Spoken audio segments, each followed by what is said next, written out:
Time is money.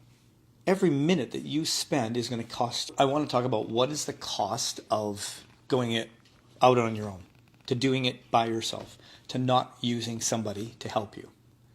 Well, you've got three things. You've got time, you've got money, and you've got energy.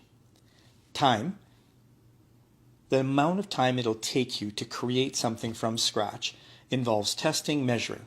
It's going to take you time. Money. Time is money. Every minute that you spend is going to cost you an energy. How much time and energy and mind are you going to be attributing to this on a regular basis? Whereas if you find someone who's been there and done that and done this before, it's a completely different game because they have already done the work on those three things. They have invested all of their time, they have invested their money, and they have invested their energy. Why wouldn't you do it using their model? Why would you want to redo it when someone's already done the work? Now, I'm a big fan of innovating, but creating is a tough thing.